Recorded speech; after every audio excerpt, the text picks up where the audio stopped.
ماشاءاللہ مدتوں سے آپ تشریف لاتے ہیں، عصر کے بعد، مغرب کے بعد، فجر کے بعد بیانات میں بات شریک رہتے ہیں۔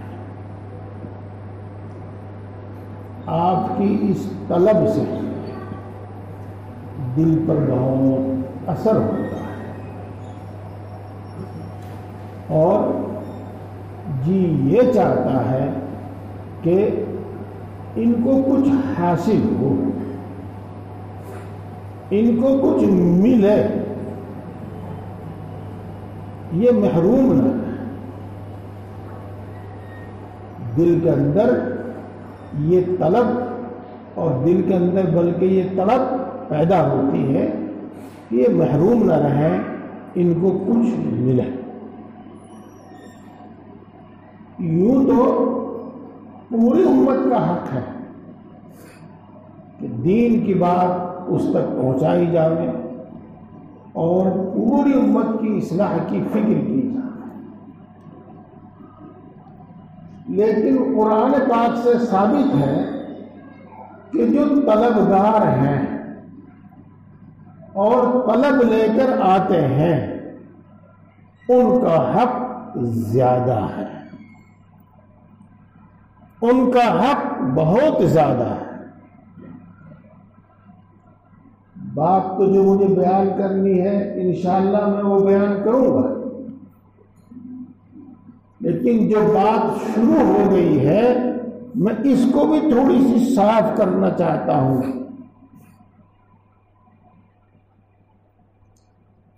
ایک مرتبہ مکہ مکرمہ کے بڑے بڑے سردار رسول اللہ صلی اللہ علیہ وسلم کی خدمت میں موجود تھے اور اپنی کچھ باتیں کر رہے تھے، جو بھی باتیں کر رہے تھے۔ ظاہر بات ہے کہ وہ دین سے متعلق ہی باتیں تھی، جو بھی تھی اپنی بات کو رکھ رہے تھے رسول اللہ صلی اللہ علیہ وسلم کے سامنے۔ اسی دوران ایک صحابی ہے جن کا نام ہے عبداللہ ابن ام مکتوم، وہ حاضر ہوئے اور رسول اللہ صلی اللہ علیہ وسلم سے ایک آیت شریفہ کے بارے میں کچھ پوچھنے لگے۔ اللہ کے رسول صلی اللہ علیہ وسلم کو ان کا درمیان میں دخل دینا ناگوار ہوا۔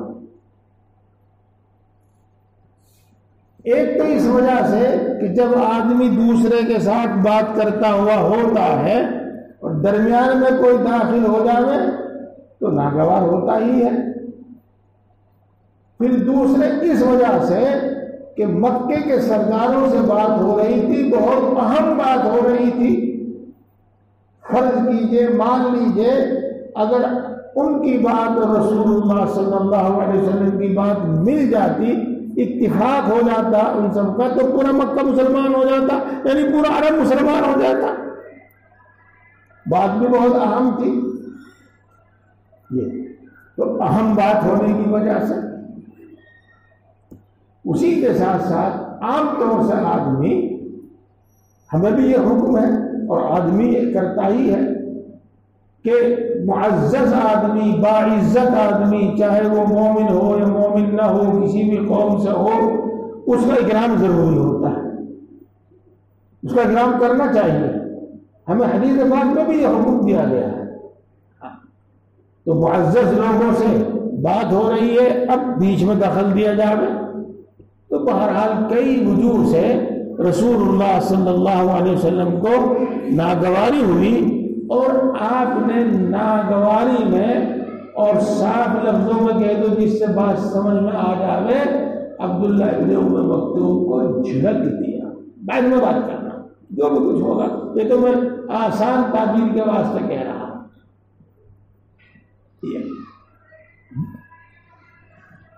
صحابی چلے گئے، مکہ کے جو رئیس تھے، بڑے بڑے لوگ تھے، وہ بھی اپنی بات کر کے چلے گئے۔ اس کے بعد کچھ ہی دیر بعد کہو آیت شریفہ نازل ہو گئی، عبس وتولى ان جاءه الاعمى، آیت شریفہ نازل ہو گئی۔ آپ کو معلوم ہے پوری آیت شریفہ پڑھوں پھر اس کا پورا ترجمہ کروں الفاظ کی پابندی کے ساتھ، پھر مطلب بتاؤں، ذرا اس میں بات لمبی ہو جاتی ہے۔ حاصل بتا دیتا ہوں، جس کا جی چاہے ان آیت کی تفسیر دیکھ لیں۔ اللہ رب العزت نے رسول اللہ صلی اللہ علیہ وسلم سے فرمایا، آپ بھی ناراض ہو گئے تھے، آپ بھی عبداللہ ابن ام مکتوم سے منہ پھیر رہے تھے۔ دیکھو ایسا نہیں، آپ کو اس موقع پہ عبداللہ ابن ام مکتوم کی بات سننی چاہیے اور ان کو جواب دینا چاہیے تھا۔ امید یہ ہے کہ وہ اس سے فائدہ اٹھاتے اور رؤسا کی بات میں جو آپ لگے ہوئے تھے ان کی طرف سے توجہ ہٹا کر عبداللہ بن ام مکتوم کی بات آپ کو سننی چاہیے تھی۔ وہ طلبگار تھا، وہاں عمل کی امید تھی۔ تو دیکھو دوستو، یہ بات میں نے آپ کو بتلائی کہ طلبگار کا حق زیادہ ہوتا ہے۔ اس لیے جب آپ ماشاءاللہ پابندی سے یہاں تشریف لاتے ہیں تو آپ کو دیکھ کر ہی دل کے اندر تڑپ پیدا ہوتی ہے کہ ان کو فائدہ پہنچے، اور کیا بات بیان کی جائے جس سے ان کو فائدہ پہنچے، اور کیا رکاوٹ ہے جس کی بنا پر فائدہ نہیں پہنچ رہا ہے، یہ فائدہ کب پہنچ رہا ہے۔ آپ یقین جانیے، اس کو لفظی نہ مانیے، بہت مرتبہ میں خود اپنے اوپر نظر ثانی کرتا ہوں، تیرے علم میں کمی تو نہیں، تیرے عمل میں کوتاہی تو نہیں، تیرے بیان میں انداز میں کوئی نقص تو نہیں۔ اللہ جتنی میری رہنمائی فرما دے میں اس پر عمل بھی کرتا ہوں، لیکن نہ معلوم 3 دن سے میرے اندر ایک تقاضا پیدا ہو رہا تھا کہ وہ بات میں آپ کے سامنے رکھوں، اور مجھے کچھ ایسا محسوس ہو رہا ہے کہ فائدہ میں رکاوٹ اسی بنا پر ہے، فائدہ پہنچنے میں جو کمی ہے وہ اسی بنا پر ہے۔ جو فائدہ پہنچنے میں رکاوٹ بنی ہوئی ہے، جس کے ہے عام طور سے ہوگی، وہ رکاوٹ دور کرو، تو جو بات آپ سنیں گے انشاءاللہ العزیز زیادہ فائدہ ہوگا، اور انشاءاللہ آپ کے اندر طلب زیادہ پیدا ہوگی، اور انشاءاللہ آپ کے اندر محنت اور مجاہدے کا جذبہ زیادہ پیدا ہوگا۔ مجھے تو امید ہے اور پوری امید ہے، اسی بنا پر میں آج پہلے یہ مضمون بیان کر رہا ہوں۔ وقت ملا تو اس آیت شریفہ میں کچھ عرض کروں گا جو میں نے پڑھی، اور نہیں وقت ملا تو اس آیت شریفہ کے متعلق انشاءاللہ اگلے مہینے۔ میرے دوستوں، اللہ کے رسول صلی اللہ علیہ وسلم کے اندر اتنی صفات جمع تھی، اللہ کے رسول صلی اللہ علیہ وسلم کے اندر اتنے کمالات جمع تھے کہ اتنی صفات کسی انسان میں تو کیا، کسی نبی میں بھی نہیں جی، اتنی صفات، اتنے کمالات آپ کے اندر موجود تھے۔ اسی لیے آپ خاتم الانبیاء ہیں۔ خاتم الانبیاء کا ایک مطلب تو یہ ہے کہ آپ سب نبیوں کے بعد میں آئے، اور آپ کے بعد پھر کوئی نبی نہیں آئے گا۔ علماء توجہ دیں، عام آدمی بات سمجھے نہ سمجھے، علماء سمجھیں گے انشاءاللہ، اور سمجھے نبوت اور رسالت کے جتنے کمالات ہو سکتے تھے، جتنے کمالات تھے، وہ سب آپ کو دیے گئے. کوئی کمال نبوت اور رسول رسالت کا باقی نہیں بچا. جو کمالات نبوت تھے سب آپ کو دیے گئے. اسی لیے نبوت آپ پر ختم، کمالات نبوت آپ پر ختم.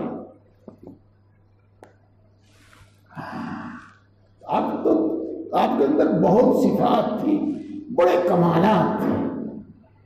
اس لیے رسول اللہ صلی اللہ علیہ وسلم نے وہ تمام کام کیے جس کی دین کو ضرورت تھی، جن کی انسانوں کو ضرورت تھی، جس کی انسانیت کو ضرورت تھی. وہ تمام کام آپ نے تنہا انجام دیے.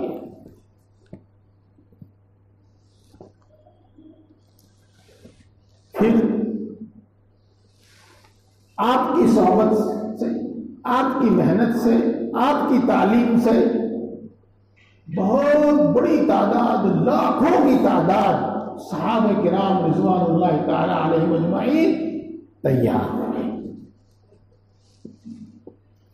جب آپ صحابہ کرام رضوان اللہ تعالی علیہم اجمعین کے حالات پڑھیں گے تو آپ کو کسی کے اندر کوئی خوبی ملے گی، کسی کے اندر کوئی خوبی ملے گی، کسی کے اندر کوئی خوبی ملے گی، کسی کے اندر 4 خوبی ملے گی، کسی کے اندر 6 خوبی ملے گی، کسی کے اندر 2 خوبیاں ملیں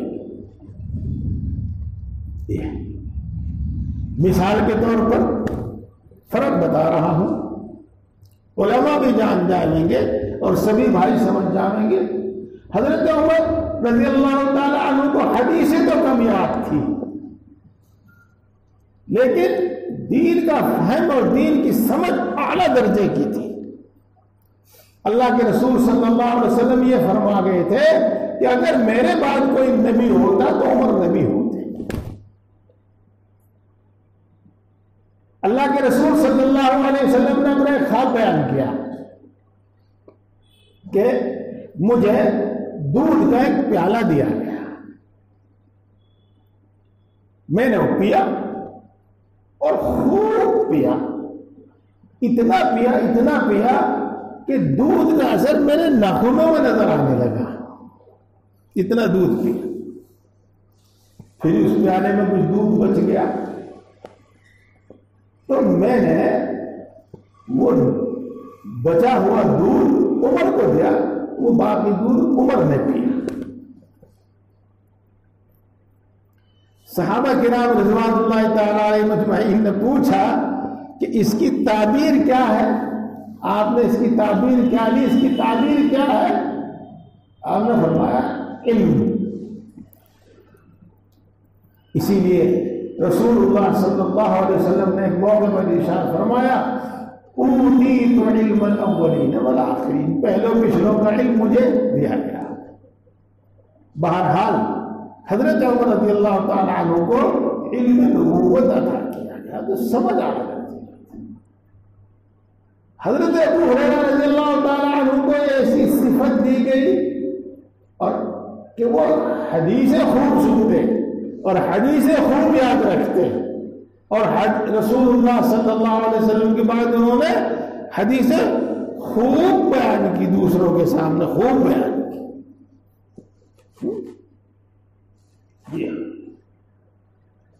الگ الگ ملے گی آپ کو. حضرت عبداللہ بن عمر رضی اللہ تعالی عنہ رسول اللہ صلی اللہ علیہ وسلم کی ایک ایک سنت پر عمل کرتے، ایک ایک سنت پر عمل کرتے. گویا کہ ایسا عشق تھا ہر بات کی نقل کرتے، ہر بات کی نقل کرتے. جی آپ پڑھیں گے حج کا طریقہ. علماء نے، فقہاء نے، بلکہ یوں کہو صحابہ کرام رضوان اللہ تعالی علیہ مجمعین نے رسول اللہ صلی اللہ علیہ وسلم کا منشا سمجھ کر بعد میں حج کیا. لیکن کچھ کام جو رسول اللہ صلی اللہ علیہ وسلم نے کیے تھے نہیں کیے صحابہ نے. اور حضرت عمر رضی اللہ تعالیٰ عنہ وہ کام بھی کیا کرتے تھے؟ جہاں آپ نے پڑاؤ کیا وہاں پڑاؤ کرتے تھے، جہاں آپ نے پیشاب کیا وہاں پیشاب کیا کرتے تھے. غلط صحابہ کی شان الگ الگ تھی. میں آپ کو صرف یہ سمجھانا چاہتا ہوں، یہ بتانا چاہتا ہوں. اسی لیے میرے دوستوں، صحابہ رضوان اللہ تعالی علیہم اجمعین ہی میں اور بالکل صاف طور پر کھل کر صحابہ کرام رضوان اللہ تعالی علیہم اجمعین کے بعد علیحدہ علیحدہ جماعتیں وجود میں آئیں، علیحدہ علیحدہ جماعتیں وجود میں آئیں. آپ نام سنتے ہیں محدثین کا، تو محدثین کا کام الگ تھا. کیا کام تھا ان کا؟ حدیثوں کو جمع کرنا، حدیثوں کو یاد کرنا، اور حدیث کے الفاظ وہی ہیں جو رسول اللہ صلی اللہ علیہ وسلم نے فرمائے تھے، یا کسی نے اس میں کمی زیادتی کر دی اس کا پتہ لگانا. یہ واقعی اللہ کے رسول صلی اللہ علیہ وسلم کی بات ہے یا کسی نے اپنی طرف سے بنا کر چالو کر دی ہے، آپ کی طرف منسوخ کر دی ہے، اس کا پتہ لگانا. یہ محدثین کے ایک جماعت تھی. آپ آج موجود دیکھتے ہیں حافظوں کی ایک جماعت، قاریوں کی ایک جماعت. آپ موجود دیکھتے ہیں آج کل مفتیوں کی ایک جماعت. دیکھو یہ مثالیں میں نے آپ کو وہ مثالیں دی ہیں جو آپ آسانی سے سمجھ سکتے ہیں. اب بھی آپ دیکھتے ہیں کچھ لوگ قاری کہلاتے ہیں،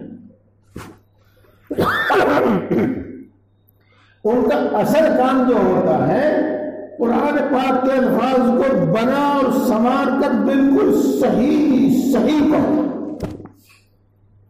وہ قرآن پاک کے معنی اور مطلب پر زیادہ زور نہیں دیتے، وہ اس کو سمجھنے کی کوشش نہیں کرتے، وہ قرآن پاک کے الفاظ کو صحیح پڑھنے پر محنت کرتے ہیں. پھر آپ دیکھیں گے مفسرین کی جماعت، مفسر حضرات، وہ قرآن پاک کے معنی اور مطلب پر غور کرتے ہیں. یہ بات کئی مثالوں سے آپ سمجھ گئے ہوں گے.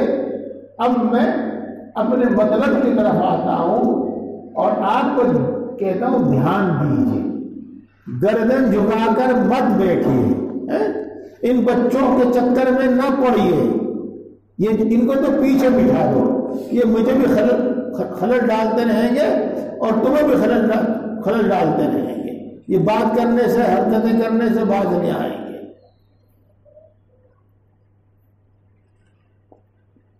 تو دوستو، ایک جماعت ہے جس کو ہم کہتے ہیں سالک اور سالکین کی جماعت. یہ لفظ آپ نے پہلے بھی سنا ہوگا، سننے والے تو خوب سنتے ہیں. آپ کو عام لفظوں بتا دوں، صوفیہ کی جماعت. اور دوسرے لفظوں کو بتا دو، مشائخ طریقت ہے.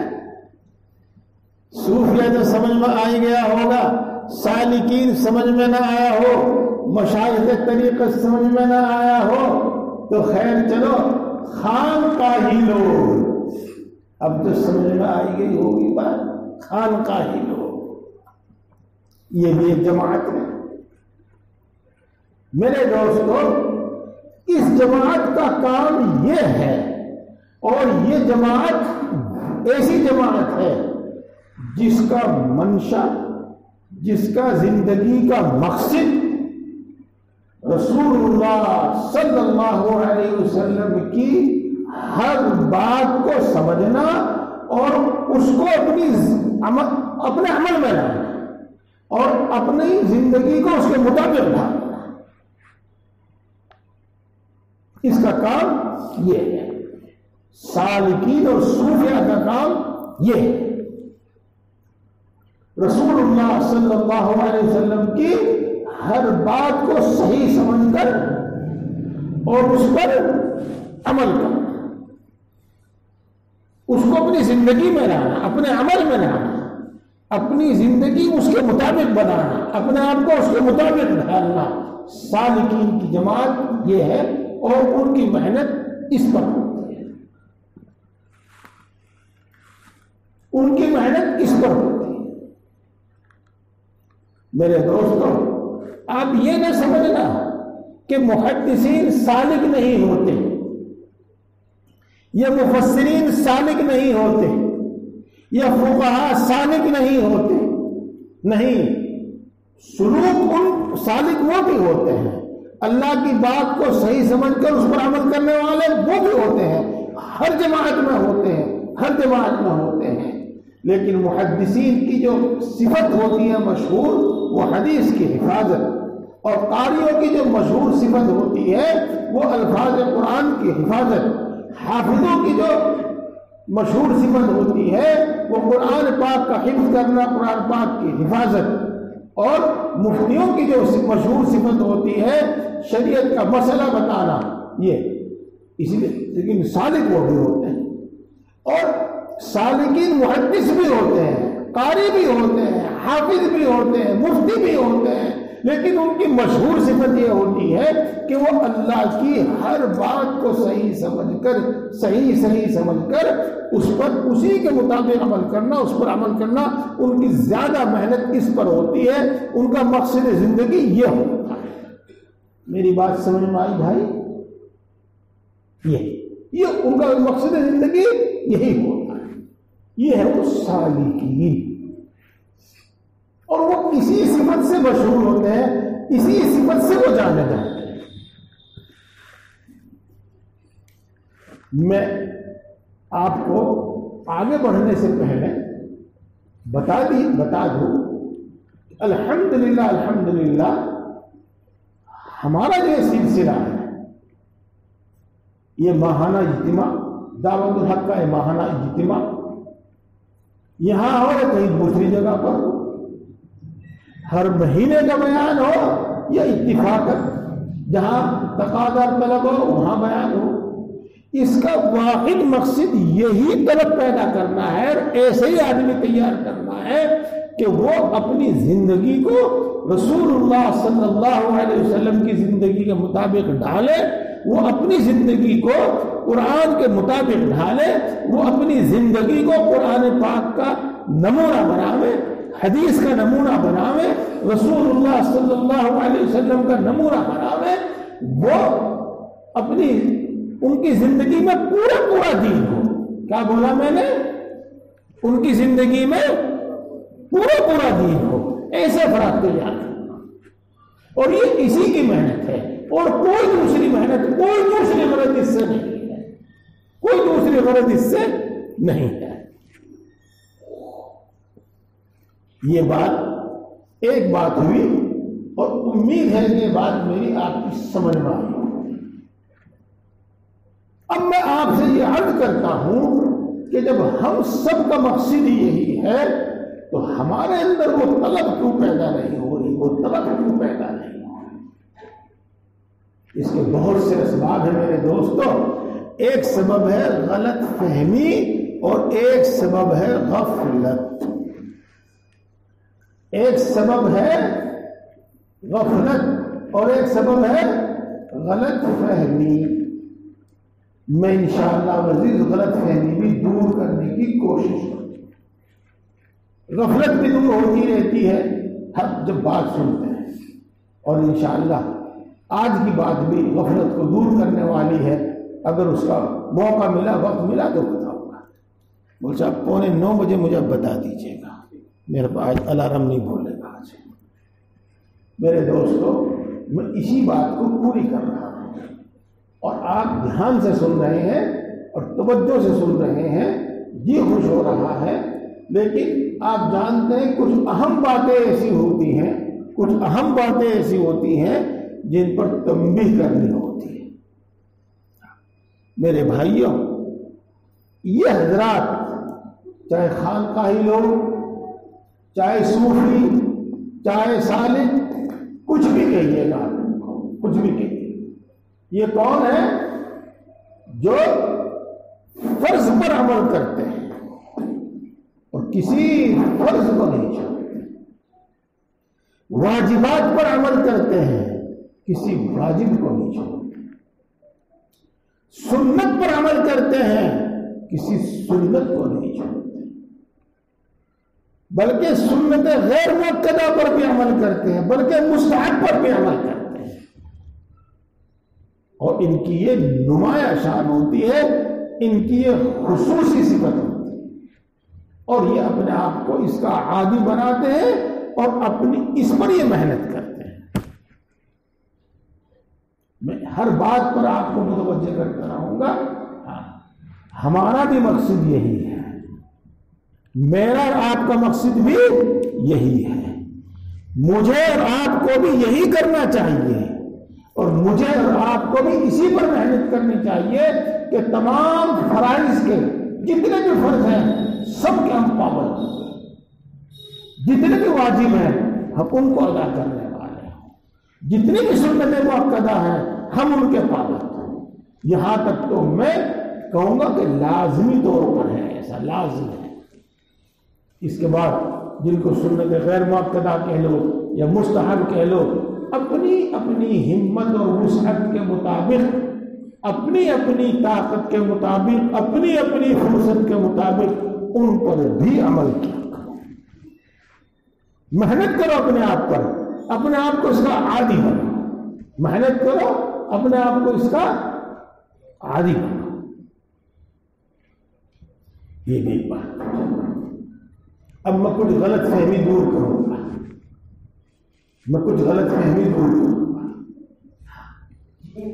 بعض حضرات اس بات کو اتنی حقارت سے بیان کرتے ہیں، جیسا کہ ان کا یہ کوئی کام ہی نہیں ہے، جیسا کہ یہ کوئی کام ہی نہیں ہے۔ کوئی غلط فہمی میں نہ مبتلا ہو، میں کسی کی برائی نہیں کر رہا ہوں، ساری محنت، سارا زور دعوت دعوت دعوت،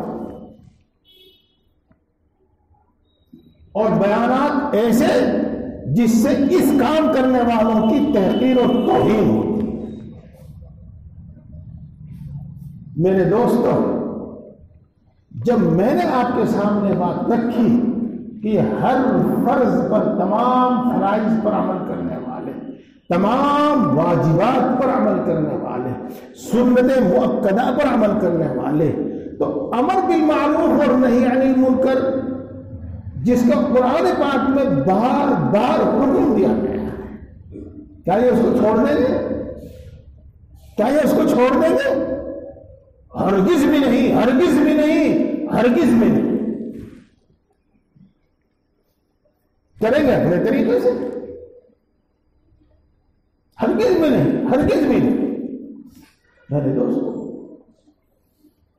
رسول اللہ صلی اللہ علیہ وسلم کا نمایاں صفت دعوت و تبلیغ، یہ رسول اللہ صلی اللہ علیہ وسلم کی ایک ایک سنت پر عمل کرنے والے، کیا رسول اللہ صلی اللہ علیہ وسلم کے اتنے بڑے صفت سے آنکھیں چرا سکتے ہیں، اس کو نظر انداز کر سکتے ہیں؟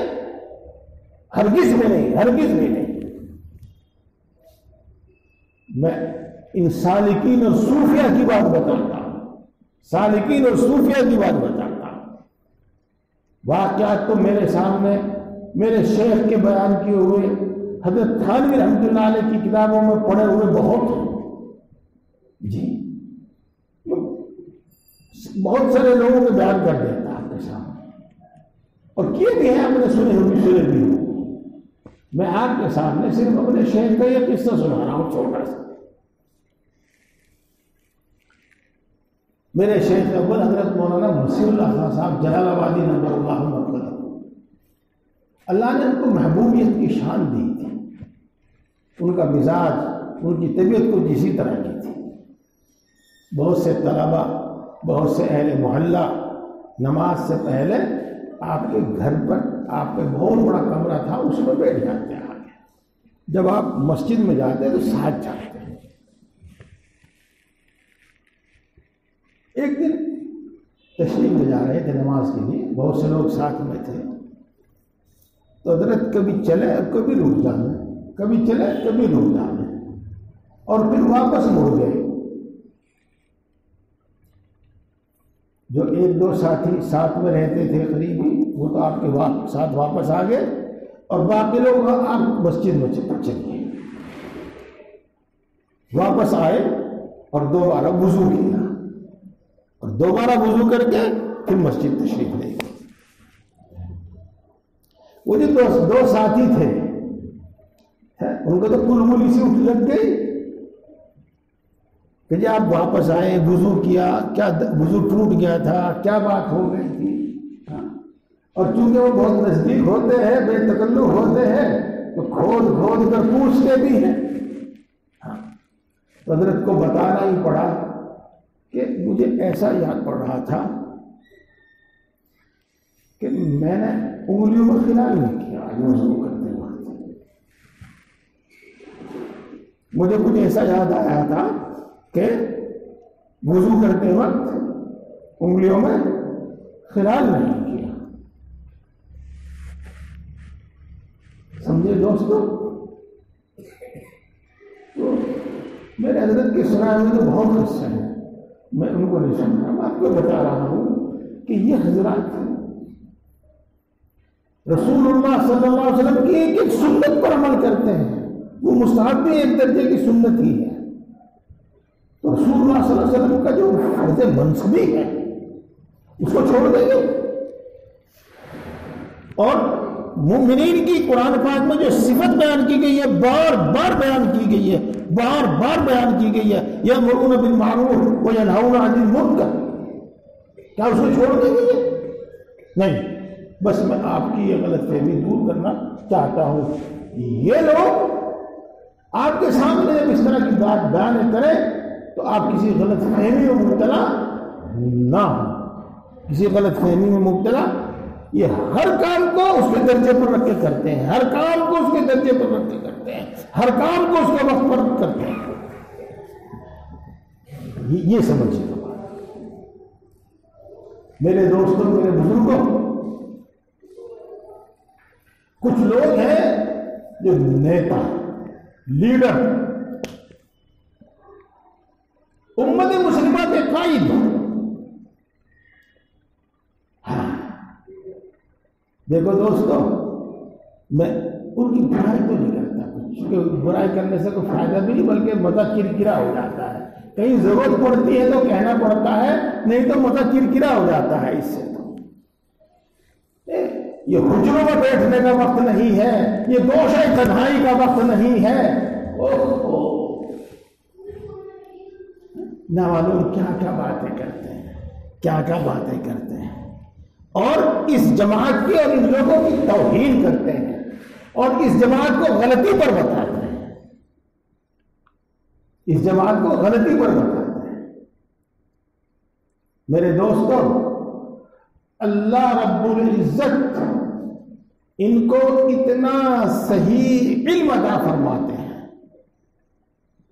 اور یہ دین پر اتنا صحیح طریقے پر عمل کرنے والے ہوتے ہیں کہ جب ان کو معلوم ہوتا ہے، جب ان کو ان کا علم بتاتا ہے، ان کا نور ایمان ان کو کھول کر بتاتا ہے کہ اب گوشے میں بیٹھ کر عبادت کا وقت ہے، تو یہ گوشے میں بیٹھ کر تنہائی میں بیٹھ کر عبادت کرتے ہیں، اور جب یہ بتاتا ہے کہ میدان میں نکلنے کا وقت ہے تو یہ میدان میں نکلتے ہیں۔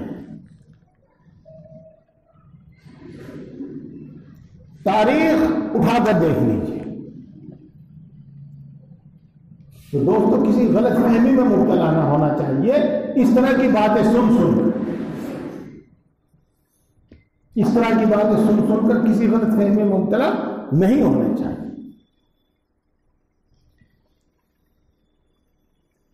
علم دین کے جامع، جو علم نبوت اور عمل نبوت کے جامع، یہ جماعت ہے، یہ جماعت ہے۔ میں پہلے بتا چکا ہوں، یہ نہیں کہتا کہ یہی جماعت ہے، یہ کہتا ہوں یہ جماعت ہے۔ اور میں نے آپ کو بتایا محدثین بھی سالک، لیکن ان کی صفت حدیث زیادہ مشہور ہوئی تو محدثین کے نام سے مشہور ہوئی۔ فقہا بھی سالک، فقہا بھی سالک، لیکن فقہ کی صفت ان کی غالب ہوئی، اس لیے وہ فقی مشہور ہوئی۔ اگر صوفیہ میں نام لکھا جائے، مجھے یہ کہا جائے کہ سب سے اوپر کسی صوفی کا نام لکھیے، تو میں حضرت امام اعظم ابو حنیفہ رحمۃ اللہ علیہ کا نام لکھوں گا۔ امام اعظم ابو حنیفہ رحمۃ اللہ علیہ کا نام لکھوں گا، سب سے بڑے صوفی۔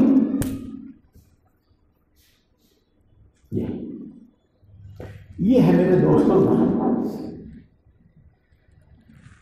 اسی طرح میرے دوستوں بھائیوں،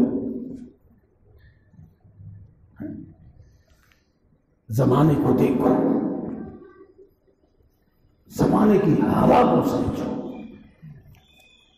جو زمانے کے تقاضے کو نہیں سمجھتے وہ قومیں مٹ جاتی ہیں، وہ قومیں مٹ جاتی ہیں، اس طرح کی باتیں کرتے ہیں۔ اور ان کا مطلب اور منشا کیا ہوتا ہے؟ ان کا مطلب اور منشا کیا ہوتا ہے کہ جو دوسرے عمل کر رہے، جس طرح دوسرے عمل کر رہے تم بھی اسی طرح کرنے لگو۔ جو دوسرے عمل کر رہے اور جس طرح دوسرے کر رہے تم بھی وہی کرنے لگو، تو بات بنے، نہیں تو بات نہیں بنتی۔ ہاں، شاید پوری بات آپ کی سمجھ میں نہیں آئی ہوگی، میں مثال سے سمجھا دیتا ہوں۔ آج تو تصویر کے بغیر کام چلتا ہی نہیں، اب تو تصویر کو جائز کہنا ہی پڑے گا۔ اور تصویر کا یہ فائدہ، ویڈیو پر جو بیان ہوتا ہے اس کا یہ فائدہ، اور اس کا یہ فائدہ، اور اس کا یہ فائدہ، اور آڈیو پر جو بیان ہوتا ہے اس میں یہ کمی، اس میں یہ کمی، اس میں یہ کمی، وغیرہ وغیرہ، اتنی بات آپ سمجھ ہی گئے۔ تو میرے دوستو، یہ صوفیہ کرام اور سالکین یہ کبھی شریعت و سنت سے بال برابر بھی نہیں ہٹتے، یہ کبھی شریعت و سنت سے بال برابر بھی نہیں ہٹتے۔ اگلی بات میں بعد میں بتاؤں گا، میں ایک صوفیہ کرام کی یہ بات بتاتا ہوں کہ یہ شریعت و سنت سے بال برابر بھی نہیں ہٹتے۔ دیکھو، آپ نے ایک حدیث پاک سنی ہوگی، اور نہ سنی ہو تو اب سن لو، امید ہے کہ آپ نے سنی ہوگی۔ رسول اللہ صلی اللہ علیہ وسلم یہ ارشاد فرماتے ہیں کہ ایک زمانہ وہ آئے گا کہ مومن کے واسطے سب سے اچھا مال اس کی بکری ہوگی، بکریاں ہوگی، جن کو وہ لے کر جنگل میں چلا جائے گا، کسی پہاڑ پر چلا جائے گا، جہاں پر وہ اپنے ایمان اور اعمال کی حفاظت کرے گا۔ اس کا پورا مفہوم سمجھ میں آیا آپ کے؟ نہیں آیا؟ وہ آبادی میں رہ کر، لوگوں کے درمیان رہ کر دین پر صحیح اور پورا عمل نہیں کر پائے گا، اس لیے وہ آبادی کو چھوڑ کر، انسانوں کو چھوڑ کر جنگل میں چلا جائے گا، اور اپنے گزرے اوقات کے واسطے وہ کچھ بکریاں رکھے گا، ان سے اپنا پیٹ پالے گا، ان سے اپنے اوقات گزر کرے گا، اور یوں کہ اپنے ایمان کی حفاظت سے وہ ان بکریوں کو لیے پھرے گا۔ اس کا مطلب یہ ہے کہ مثلا جس پہاڑ پر وہ رہتا ہے، اگر وہاں اور دوسرے کوئی لوگ آ گئے اور وہاں اس نے دیکھا کہ میرے دین میں میرے دین پر دشواری پیدا کر رہے ہیں، رکاوٹیں پیدا کر رہے ہیں، تو وہ دوسرے پہاڑ پر چلے جائے گا، وہ تیسرے پہاڑ پر چلے جائے گا، وہ چوتھے پہاڑ پر چلے جائے گا۔ یہ حدیث بات آپ نے کبھی سنی؟ نہیں سنی تو اب سن لیجیے آپ نے. تو میں یہ عرض کر رہا ہوں کہ اگر وقت اور تقاضے کے مطابق ڈھل جانا یہ ضروری ہوتا تو وہ بیچارہ بکریاں لیے جنگل میں کیوں پھرتا؟ وہ جنگل میں بکریاں لیے کیوں پھرتا؟ ہاں بہرحال میں آپ سے یہ کہتا ہوں، یہ عرض کرتا ہوں، حالات کے مطابق ڈھل جانا یہ مسلمان کا کام نہیں، یہ مومن کا کام نہیں. تو شریعت و سنت کے مطابق ڈھلنا اس کا کام ہے. ہاں یہ بات الگ ہے کہ امت کے علماء، ماہر علماء، تقوی والے علماء، دیندار علماء، مفتیان کرام کہہ لیجیے گا، ہم تو ان کو فقیہ کہتے ہیں، چلو فقیہ نہ کہو، مفتیان کرام کہہ دو، علماء کہہ دو، وہ یہ بتائیں گے کہ ان حالات میں شریعت کا کیا حکم ہے، اسی کے مطابق عمل کریں گے، وہ اسی کے مطابق عمل کریں گے. یہاں تک بھی بات آپ کے صاف سمجھ میں آئی. اب میں آپ کو ایک مثال اور دے دیتا ہوں اور خوب سمجھ میں آ جائے گی انشاءاللہ پھر بات. اب تو شادی بیاہ کی رسمیں کچھ کم ہوئی ہیں، ہاں خرافات زیادہ بڑھ گئی ہیں. رسمیں تو کم ہو گئی ہیں، کچھ خرافات کچھ زیادہ بڑھ گئی ہیں. پہلے رسمیں کچھ زیادہ تھی، پابندیاں کچھ زیادہ تھی. مثال کے طور پر ان پابندیوں میں سے ایک پابندی یہ تھی، ایک رسم یہ تھی کہ پوری برادری کی دعوت تو ہونی ہی ہونی ہے. جو ہماری چولہا نوت تو سمجھتے ہوں گے آپ، جو ہماری چولہا نوت کرتا ہے ہم بھی اس کی چولہا نوت کریں گے، اور جو ہماری ایک آدمی کی کرتا ہے ہم بھی اس کے ایک آدمی کی کریں گے. پوری برادری کی دعوت تو ہونی ہوگی. میں نام نہیں لیتا، ہمارے کیرانے میں ایک برادری ہے، اس کے ہاں تو رواج کچھ اور ہی تھا. کیا تھا؟ ہاں جی تمہارے یہاں سے ہمارے یہاں کے آدمیوں کی دعوت آتی تھی؟ 4 کی. اگر ٹھیک ہے 4 کی ہمارے سے ہے، اور کوئی آوے یا نہ آوے ایک آدمی کا 1 کلو چاول تو لے دے دیے، لو جاؤ کہاں جا کے بیٹھ کے کھاؤ، اپنے گھر لے جا کے کھاؤ. اتنی دال، اتنی روٹی اور اتنے چاول، بہت پابندیاں تھیں، رسمیں بہت تھیں. ہمارے اور آپ کے بڑے اور جنہوں نے اس میدان میں بہت بڑا کام کیا ہے، حضرت حکیم الامت حضرت مولانا اشرف صاحب تھانوی نے ہاں ہم تو کمزور آدمی ہیں، ہم تو آپ کو مزے کی باتیں زیادہ سناتے ہیں، وہ حدیثیں زیادہ سناتے ہیں جن میں آپ کو کیا ملے گا وہ زیادہ سناتے ہیں. پہلے یوں سناتے ہیں کیا ملے گا، پھر بعد میں بتاتے ہیں کیا کرنا ہے. وہ ایسا نہیں، بہت بڑے آدمی تھے، دکھ تیرت پہ ہاتھ رکھتے تھے. پہلے یوں کہہ لو جس طریقے سے حکیم اور طبیب اور ڈاکٹر بے دردی سے زخم صاف کرتا ہے نا، آپ تڑپتے رہو، وہ کیا کیا لگا کے زخم صاف کرتا ہے، پھر مرہم رکھتا ہے. وہ کام کیا کرتے تھے، اللہ نے ان کو دیا تھا ایسا مرتبہ. بہرحال تو لوگ اس کی بڑی مصلحتیں بتاتے تھے. اجی لوگوں میں محبت نہیں رہی، کم سے کم اس بہانے سے رشتہ دار مل جاتے ہیں، اجی کم سے کم اس بہانے سے غریبوں کو کھلا دیتے ہیں. اس طرح کی مصلحتیں لوگ بیان کرتے تھے حضرت کے سامنے. لیکن میرے دوستوں ان کی کوئی حیثیت نہیں، کوئی حیثیت. عجیب بھائی، ہم نے کھا رکھا تو دیکھو کھلانا بھی پڑے گا، نہیں تو کس منہ سے اس مجلس میں بیٹھیں گے ان کے درمیان. حضرت بالکل صاف صاف فرماتے تھے کھایا ہی کیوں، کھانا ہی چھوڑ دو، بات ختم ہو گئی. جب سارا مسئلہ اس پر ہے کہ تم ہماری چولہا نوت کرو گے ہم تمہاری چولہا نوت کریں گے، تم ہماری ایک آدمی کی کرو گے ہم تمہاری، تو تم بالکل ختم کر دو، قصہ ختم. تم جاؤ ہی نا، وہ بھی نہیں بلانے گے، رسم اپنا کیوں جاؤ. میرے بزرگوں دوستوں میں عرض کر رہا ہوں حالات کے مطابق ڈھل جانا یہ مومن کا کام نہیں ہے، شریعت و سنت کے مطابق ڈھلنا اس کا کام ہے۔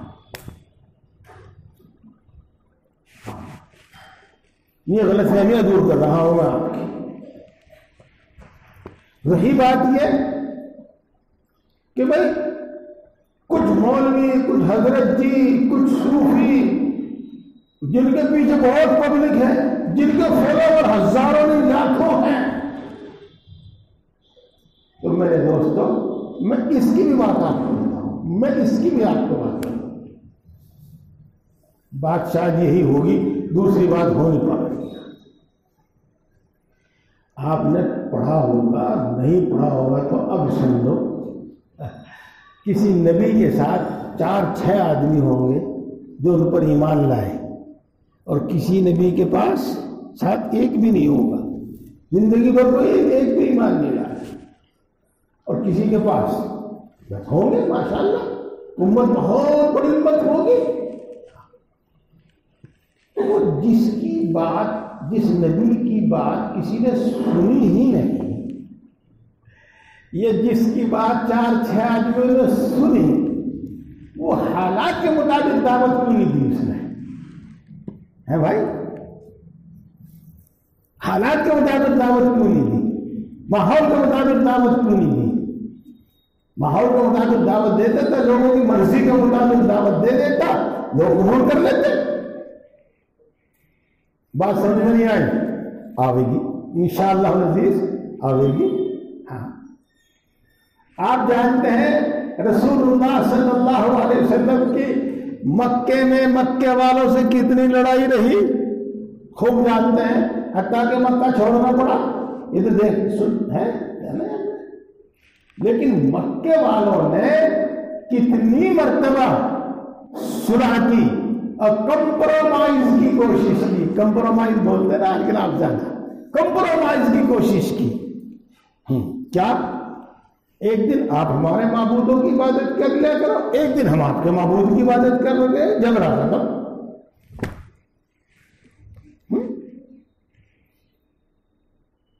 پھر وہ اس بات پر آ گئے، چلو اچھا بس آپ ہمارے بتوں کو برا نہ کہا کرو،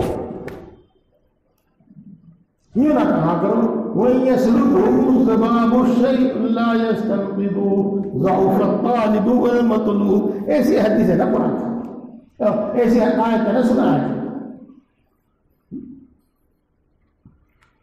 میرے علم کے مطابق مجھے اچھی طرح یاد ہے کہ علماء بیٹھے کہ کوئی غلطی مجھ سے ہو جائے میں بتا دیں گے۔ ایک بار تو انہوں نے یوں کہہ دیا تھا کہ اچھا بس تم ہمارے بتوں کو ہاتھ لگا کر چھوڑ لو، ہماری تمہاری لڑائی ختم۔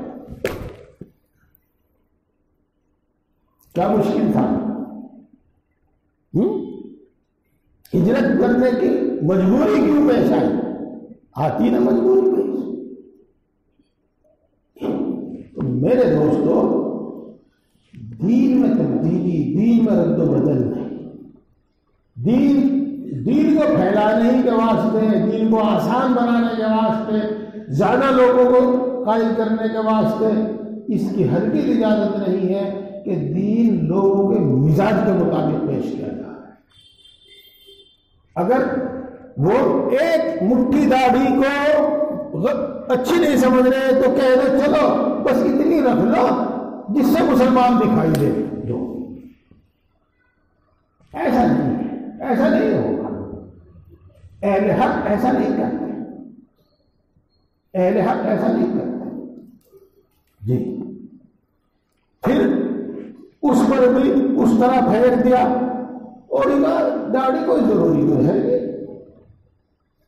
یہ تو رسول اللہ صلی اللہ علیہ وسلم اس لیے رکھتے تھے کہ عرب کی عادت تھی رکھنا، آپ بھی رکھتے تھے، لیکن دین میں کوئی ضروری نہیں ہے داڑھی۔ بہت بڑھیا، بہت بڑھیا۔ دیکھو کئی مثال آپ کے سامنے آ گئی۔ میرے دوستو، اہل حق کا یہ کام نہیں، صوفیہ کا کام یہ نہیں، وہ تو مضبوطی سے دین پر عمل کرتے ہیں، مضبوطی سے دین پر عمل کرتے ہیں، بالکل صحیح۔ اب ایک بات اور سنیے،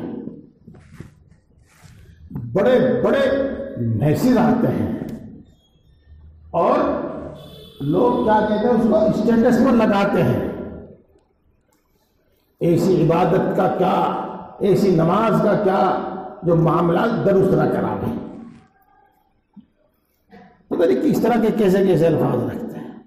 معاملات کی درستگی کو یا اخلاق کی درستگی کو اتنی اہمیت دیتے ہیں کہ اس کے سامنے ایمان کی بھی اہمیت نہیں، ان کے سامنے عبادت کی بھی اہمیت نہیں۔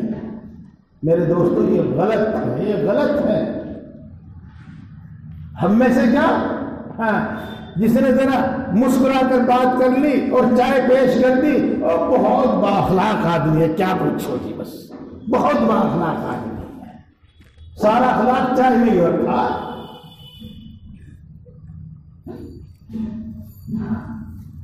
میرے دوستو ایسے لوگوں کی تعریف ذرا نرم مزاجی کے ساتھ بات کر لیں، خوش مزاجی کے ساتھ بات کر لیں۔ ہاں دیکھو ایک قصہ بتاؤں گا آپ کو، ایک قصہ آپ روڑکی سے ہو کے آتے ہیں، کلیئر سے ہو کے آتے ہیں، صابر علی صاحب ان کے شیخ تھے غالباً خواجہ قطب الدین بختیار کاکی، ہے نا؟ ہاں، ان کا قاصد ہے، ان کا قاصد، ان کا ایک آدمی یہاں ملنے کے واسطہ آیا۔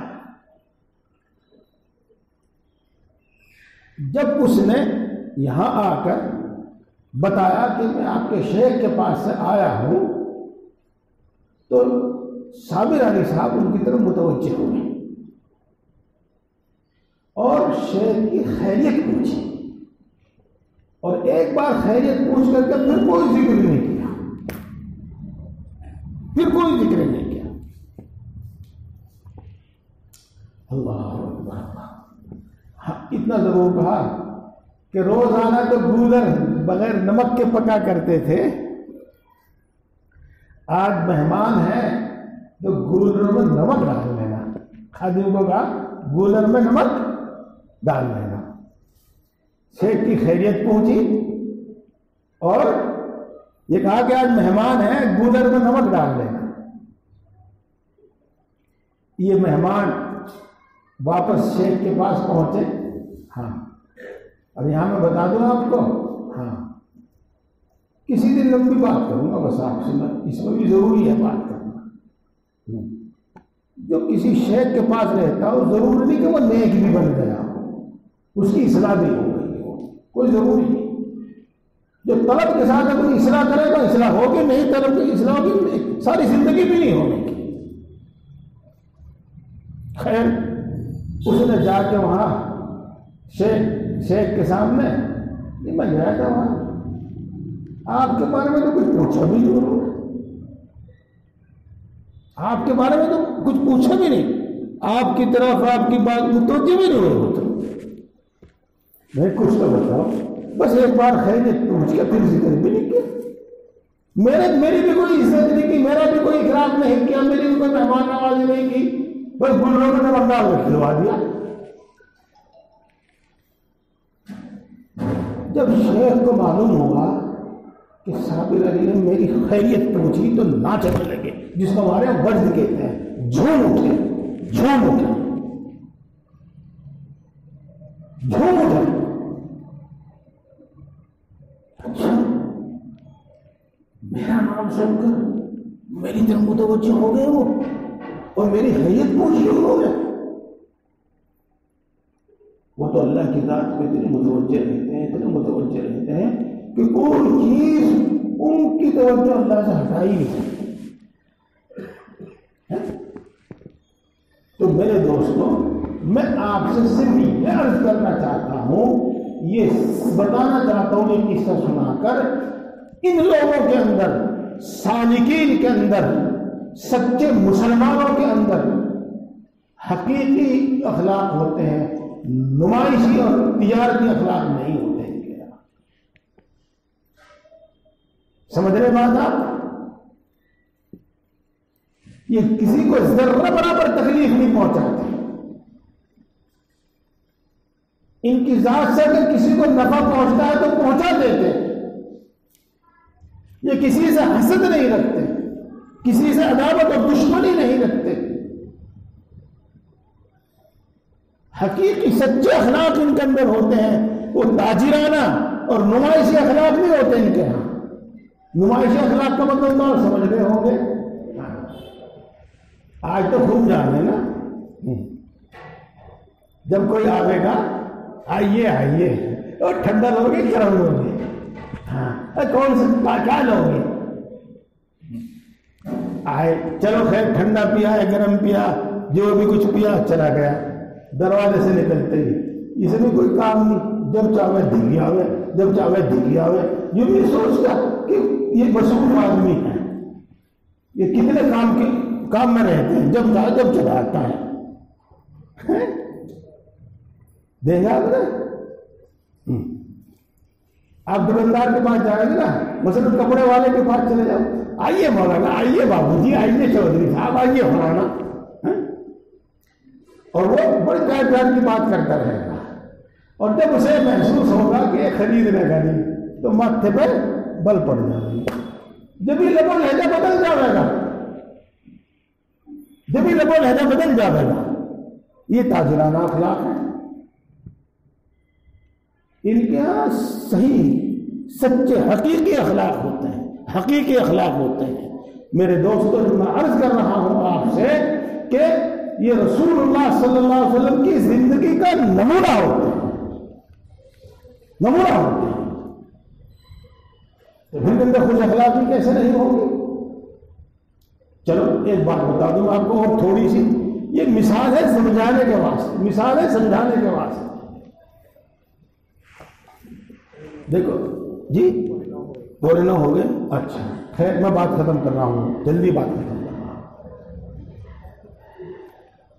مجھے اجازت اور خلافت تو حضرت مولانا شاہ ابراز اقصال اللہ عنہ کی طرف سے ہے کہ میرا زیادہ وقت حضرت مولانا بشیر اللہ خان صاحب کے پاس گزرا ہے، 17-18 سال وہاں گزرے، بہت زیادہ وقت وہاں گزرا ہے، اور زیادہ ملاقات ان سے رہتی تھی، بار بار کثرت سے رہتی تھی۔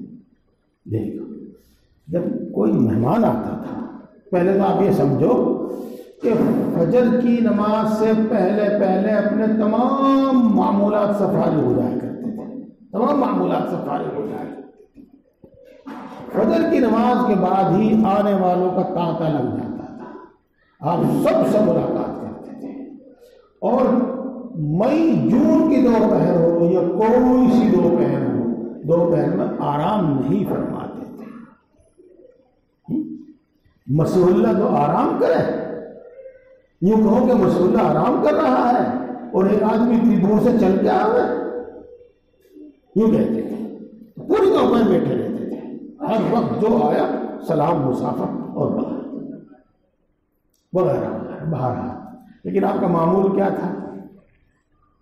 جب کوئی مہمان آتا، کوئی بھی ہو، چھوٹا بڑا کوئی بھی ہو، یا دھیان سے سنیے اور بات کو، آپ اکثر بیشتر لکھتے رہتے تھے، کاغذ قلم سب کچھ رکھ کر دونوں ہاتھوں سے پورا مسافہ کرتے تھے، یوں نہیں کہ ہاتھ میں قلم بھی ہے مسافہ بھی کر لیا، کاغذ بھی ہے مسافہ بھی کر لیا، یہ ایک ہاتھ سے مسافہ کر لیا، یہ ایک پور میں سے دو پوروں سے مسافہ کر لیا، ایسا نہیں، پورے دونوں ہاتھوں سے مسافہ کر لیا جی، اور پھر اس کی پوری بات سنتے تھے، پوری بات سنتے تھے، پھر پوری تسلی بخش اس کا جواب دیتے تھے، خوب دعائیں دیتے تھے، جس چیز کی ضرورت ہوتی تھی نصیحت کیا کرتے، خوب تسلی سے، اور یہ فارغ ہونے کے بعد فوراً فرماتے اچھا اللہ حافظ السلام علیکم، جب ان کو رخصت کر دیتے تھے۔ کچھ لوگ اس پر پہ اعتراض کرتے تھے، بھائی اخلاق اچھے نہیں ہیں، بیٹھنے نہیں دیتے وہاں پر، وہاں بیٹھنے نہیں دیتے، کچھ دیر پر بیٹھنے تو چاہیے، بیٹھنے دینا چاہیے، اتنی دور سے چل کا ہے آدمی، بھائی یہ نہیں سوچتے اگر بیٹھنے دیا جاؤ تو کتنا بڑا مسئلہ ہو جائے گا، نہ کچھ کریں گے نہ کرنے دیں گے۔ اور جمعے کے دن آپ فارغ رکھتے تھے ہر ملاقاتی کے واسطے، پیر کے دن وہاں جانوروں کی پیٹ لگتی تھی، اس دن پورا دن آنے والوں کے لیے فارغ رکھتے تھے، کوئی مجلس وغیرہ کچھ نہیں ہوتی تھی، جو آئے ملاقات، یہ کچھ نہیں، اس کو کچھ نہیں دیکھا، بس اس بات کو دیکھا کہ فوراً ہی رخصت کر دیتے ہیں۔ بھائی میں یہ مثال میں آپ کو حقیقی اخلاق انہیں کے اندر ہوتے ہیں، مطلبی بات نہیں ان کے اندر بالکل ہوتی۔ میں یہ ساری بات آپ کو اس لیے سنائی میرے دوستوں، جو میں نے شروع میں آپ کو بتائی تھی کہ اس جماعت میں اور اس جماعت کے افراد میں سے ایک فرد میں بھی ہوں، اس پر پورا اطمینان کر کے، پورا اعتقاد اور اطمینان کر کے آپ کام میں لگیں، انشاءاللہ عزیز فائدہ ہوگا۔ اگر آپ ان غلط فہمیوں میں مبتلا رہے تو فائدہ نہیں ہوگا، فائدہ نہیں ہوگا۔ یہ یاد رکھیے، آپ تصوف کی کتابوں میں پڑھو گے وحدت مطلب، یہ دو شیخ سے مناسبت، وحدت مطلب یا شیخ سے مناسبت کا مطلب یہی ہوتا ہے کہ ان کی کسی بات پر اور کسی عمل پر اعتراض نہ ہو۔ اگر کسی بات پر کسی عمل پر اعتراض ہے بھی، پھر دو ہی صورتیں ہیں، یا تو اپنے دل کو سمجھا لو میرے علم اور میری سمجھ اور میری معلومات کی کمی ہے، یہ ہم سے پوچھ لو۔ بہرحال میرے دوستوں، میں نے آپ کو جو باتیں بتائی ہیں وہ بہت ضروری اور اہم سمجھ کر آپ کو بتائی۔ میں اپنی بات کا حاصل خلاصہ پیش کرتا ہوں۔ سالکین کہیے، صوفیہ کہیے، خانقاہی لوگ کہیے، مشائخ طریقت کہیے، ان کی محنت اور ان کی زندگی کا مقصد اپنی زندگی کو، اپنے اعمال اور اخلاق، اپنی زندگی کو رسول اللہ صلی اللہ علیہ وسلم کی زندگی کے مطابق ڈھالنا ہوتا ہے۔ ان کا مقصد پورے دین پر چلنا، اپنے اندر پورا دین پیدا کرنا، اپنے آپ کو دین کے مطابق چلانا ہوتا ہے۔ ان کی محنت یہی ہوتی ہے، ان کی محنت یہی ہوتی ہے۔ آپ بھی الحمدللہ اسی جماعت میں شامل ہیں، تو میں آپ سے یہی عرض کر رہا ہوں کہ اپنے اندر یہی طلب پیدا کریں، یہی طلب پیدا کریں، یہی طلب پیدا کریں کہ ہمیں اپنے آپ کو بالکل شریعت سنت کے مطابق رہنا۔ اس کے لیے جو طریقہ بتایا جائے اس پر اطمینان اور اعتماد کے ساتھ عمل کریں، اطمینان کے ساتھ اور اعتماد کے ساتھ عمل کریں۔ کچھ باتیں جو ہیں نا ذرا کچھ زیادہ بڑی ہو جاتی ہیں، سمجھنے میں دشواری ہو جاتی ہے۔ آپ نے تصوف کی کتابوں میں پڑھا ہوگا، مشائخ سے سنا ہوگا، وہ یوں فرماتے ہیں کہ یہ اعتماد رکھنا چاہیے کہ میرے نفع کے واسطے دنیا بھر میں اس سے زیادہ بہتر کوئی دوسرا آدمی نہیں ہے، اور قسم قسم کی جو غلط فہمیاں آپ کو خود کو پیدا ہو شیطانی وساوس سے، یہ دوسرے لوگوں کی طرف سے پیدا کی جائے، یہ دوسروں کو دیکھ کر خود پیدا ہو، تو میرے دوستوں ان غلط فہمیوں کو اپنے دل میں جگہ دو۔ مقصد بالکل واضح ہے، مقصد بالکل واضح ہے، طریقہ بالکل صاف ہے، طریقہ بالکل صاف ہے، اس واسطے اس کے مطابق عمل کیجیے۔ پھر میں اپنی وہ بات کہتا ہوں جو آپ بار بار سنتے ہیں، ایک بیج اور ایک کھیت، بیج میں صلاحیت نہ ہو، بیج میں کار ہو تو بھی نہیں اگتا، اور زمین اگر اچھی نہ ہو تو بھی نہیں اگتا، اگر اس کو پانی کھاد نہ دیا جائے تو بھی نہیں پھلتا، اور اس کے مناسب ماحول نہ ہو تو بھی نہیں کھیتی ہوتی۔ اس لیے میرے دوستوں، ذکر کی پابندی، کیا کہا میں نے؟ ذکر کی پابندی، یہ لوگ معمولات کی پابندی کہتے ہیں، ضرور کیجیے گا، ضرور بھی ضرور کیجیے گا، ضرور بھی ضرور کیجیے گا۔ مختصر نماز جس طرح بتائی ہے اس طرح پڑھنا، تلاوت قرآن پاک روزہ رکھنا، ذکر جتنا بتایا گیا ہے اس کا کرنا، سنتوں پر عمل کرنا، مشروع دعائیں پڑھنا، اور گناہوں سے بچنا۔ چلتے پھرتے اللہ کی طرف دھیان رہنا، اللہ کا ذکر کرنا، یہ رفتہ رفتہ آپ کی عادت، آپ کا مزاج، آپ کی طبیعت بن جائے گی، اور یہی آپ کے دل کو اتنا صاف، اتنا نورانی، اتنا نرم بنائے گا کہ جو آپ سنیں گے آپ کے دل میں اتر رہے گا اور انشاءاللہ قبول کرے گا دل اور عمل کی توفیق ہوگی۔ اور اگر یہ باتیں نہ ہو، یہ معمولات کی پابندی نہ ہو، تو ایسا ہوگا جیسا کہ کسی کو دی دوائی، اس نے کر دی الٹی، دوائی بھی نکل گئی، اب مرضی کہاں دور ہوگا؟ کسی کو دی طاقت کی غذا اور وہ حلق سے نیچے تو اتری لیکن پھر نیچے کو یا اوپر تو واپس نکل گئی، تو کیا طاقت آئے گی؟ یہ غلط فہمیاں جو ہے نا، غلط فہمیاں جو میں نے دور کرنے کی کوشش کی ہے، ان کا اثر یہی ہوتا ہے، جو اچھی صحیح بات آپ سنتے ہیں وہ نکل جاتی ہے۔ بہرحال اللہ تبارک و تعالیٰ سے امید رکھتا ہوں کہ آپ یہ باتیں آپ کی سمجھ میں آئی، اور اللہ سے یہ بھی امید ہے، دعا ہے کہ اللہ تبارک و تعالیٰ ہمیں ان پر عمل کرنے کی توفیق عطا فرماوے اور ہم سب کو پکا سچا مسلمان بناوے۔ اور یہ سادہ سا ایک لفظ ہے، پکا سچا مسلمان۔ پکا سچا مسلمان ہی صوفی ہوتا ہے، پکا سچا مسلمان ہی سالک ہوتا ہے۔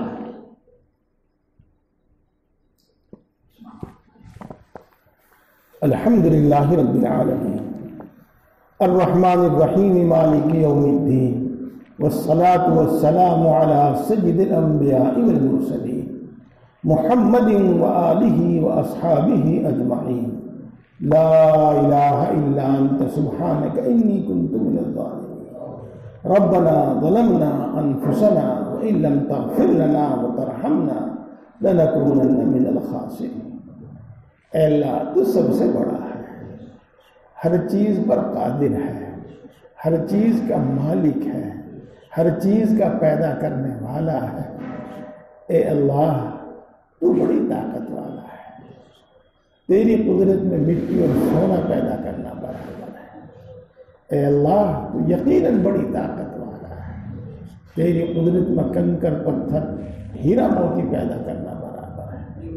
اے اللہ یقیناً بڑا مہربان ہے، سب پر مہربان ہے، بڑی بڑی نعمتوں سے نوازتا ہے، بلا عوض عطا فرماتا ہے، بلا استحقاق عطا فرماتا ہے، بے شمار عطا فرماتا ہے، بغیر مانگے عطا فرماتا ہے، اور مانگنے والوں کو کبھی محروم نہیں کرتا۔ اے اللہ تو یقیناً بڑا مہربان ہے، سب پر مہربان ہے، بڑی بڑی غلطیوں کو معاف فرماتا ہے، بار بار معاف فرماتا ہے، معاف کرنے کو پسند کرتا ہے، سینکڑوں سال کے کفر و شرک تک کو توبہ کرنے سے معاف کر دیتا ہے۔ اے اللہ ہم تیری اتنی اچھی صفات کے واسطے سے تجھ سے مانگتے ہیں، ہم سب کو ایمان کامل عطا فرما۔ اے اللہ ایمان کی لذت و حلاوت نصیب فرما، ایمانی تقاضوں پر عمل کرنے کی توفیق نصیب فرما، ایمانی صفات ہمارے اندر پیدا فرما، اپنے وعدوں کا یقین عطا فرما، اپنے وعدوں پر دل کو مطمئن فرما۔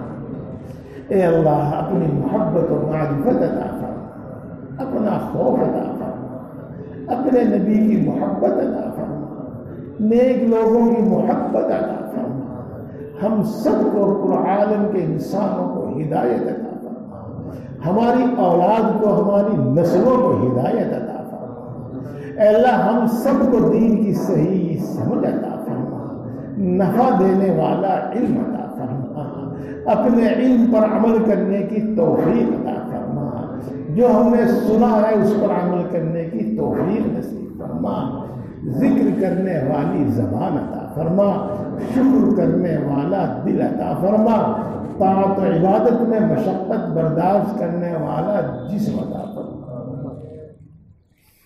اے اللہ ہم سب کو اپنا فرما بردار بندہ بنا، ہم سب کو متقی اور پرہیزگار بندہ بنا۔ آج تک جتنے گناہ کیے ہیں تمام گناہوں کو معاف فرما، پکی سچی توبہ نصیب فرما۔ اے اللہ نفس و شیطان کے شر سے ہماری حفاظت فرما، ایک لمحے کے لیے ہمیں نفس و شیطان کے حوالے نہ فرما، اپنی طاعت و عبادت میں ہماری مدد فرما، اپنی طاعت و عبادت کو ہمارے لیے آسان فرما۔ اے اللہ ساری مخلوق تیری محتاج ہے، تو کسی کا محتاج نہیں ہے، ہم تیری ہی عبادت کرتے ہیں اور تجھی سے مانگتے ہیں، تیرے سوا ہمارا کوئی نہیں ہے، تیرے سوا کسی سے کوئی امید نہیں ہے۔ اے اللہ اپنے فضل سے ہم سب کی تمام ضرورتیں پوری فرما، اپنے سوا کسی کا محتاج نہ بنا، اپنے سوا کسی کا محتاج نہ بنا۔ اے اللہ ہم سب کو اور ہمارے گھر کے تمام افراد کو صحت و قوت عطا فرما، شفاء کاملہ عاجلہ عطا فرما، اے اللہ خوشحالی عطا فرما، تندرستی سے حفاظت فرما۔ اے اللہ اتنا محتاج اور اتنا تندرست کبھی نہ کرنا کہ ہم خود اپنے آپ کو بھی بھول جاتے اور تجھے بھی بھول جاتے اور پھر تو بھی ہمیں بھلا دے۔ اللہ اتنا تندرست اور اتنا محتاج کبھی نہ کرنا۔ اے اللہ اپنے سوا کسی کا محتاج نہ بنانا، اپنے سوا کسی کا محتاج نہ بنانا۔ اے اللہ قرضوں سے سبکدوش کرنا، قرضوں کی ادائیگی کی غیب سے صورتیں پیدا کرنا، خوشحالی عطا فرما، تندرستی سے حفاظت فرما۔ اے اللہ تو دلوں کی بات کو خوب جانتا ہے، تجھ پر کچھ بھی چھپا ہوا نہیں ہے۔ اے اللہ تو ہم سب کی اور خصوصاً حاضرین مجلس کی جائز مرادیں پوری فرما، جائز تمنائیں پوری فرما، جائز مقاصد میں کامیابی عطا فرما۔ اے اللہ ہر مشکل کو آسان فرما، اے اللہ ہر پریشانی کو دور فرما، اے بجلی کے بنانے والے ہر بگڑا ہوا کام بنا دے، اے قادر مطلق ہر اٹکا ہوا کام بنا دے۔ اے اللہ گھر میں چین سکون پیدا فرما دے، برکتیں رحمتیں نازل فرما دے، مال جان ایمان عزت و آبرو کی حفاظت فرما، کسی ظالم کو ہم پر مسلط نہ فرما۔ اے اللہ مرتے دم تک دین حق دین اسلام پر ثابت قدم فرما، ایمان پر خاتمہ فرما، مرتے وقت کلمہ نصیب فرما۔ اے اللہ جہنم سے حفاظت فرما، اے اللہ جہنم سے حفاظت فرما، اے اللہ جہنم سے حفاظت فرما، جنت الفردوس میں جگہ عطا فرما، اپنے نبی کا پڑوس عطا فرما، پوری امت مسلمہ کی مغفرت فرما۔ اے اللہ امت کے اندر بیداری اور سمجھداری پیدا فرما، اے اللہ امت کے اندر اتفاق اور اتحاد پیدا فرما، اسلام اور مسلمانوں کو عزت اور غلبہ نصیب فرما۔ اے اللہ دشمنان اسلام و مسلمین جو منصوبے بنا رہے ہیں، جو سازشیں تیار کر رہے ہیں، اس میں ان کو ناکام فرما، اے اللہ اس میں ان کو ناکام فرما۔ اے اللہ ہر وہ خیر تجھ سے مانگتے کہ تیرے نبی نے مانگی ہے، ہم کو عطا فرما۔ اے اللہ ہر اس شر سے پناہ چاہتے جسے تیرے نبی نے پناہ چاہیے، اس سے ہماری حفاظت فرما۔ اے اللہ جو مانگا ہے وہ بھی عطا فرما، اور جو مانگنے سے رہ گیا وہ بھی عطا فرما۔ اے اللہ اے ہم سب کو پیدا کرنے والے، اے اللہ اے ہم سب کو پالنے والے، اے اللہ اے ماں سے زیادہ محبت کرنے والے، اے اللہ اے باپ سے زیادہ مہربان، ہم اپنا دکھ تجھی کو سناتے ہیں اور تجھی سے فریاد کرتے ہیں، تیرے سوا کسی سے کوئی امید نہیں ہے۔ اے اللہ اپنے فضل سے اپنے فضل سے اپنے فضل سے اپنے نبی پاک حضرت محمد مصطفیٰ صلی اللہ علیہ وسلم کے صدقہ توفیق سے ہماری تمام دعاؤں کو قبول فرما، جو مانگے ہیں ان کو بھی قبول فرما، جو مانگنے سے رہ گئے ان کو بھی قبول فرما، ہمارے حق میں بھی قبول فرما، اور جو دعا کے لیے کہتے ہیں ان کے حق میں بھی قبول فرما۔ آمین آمین یا رب العالمین۔ ربنا تقبل منا انك انت السميع العليم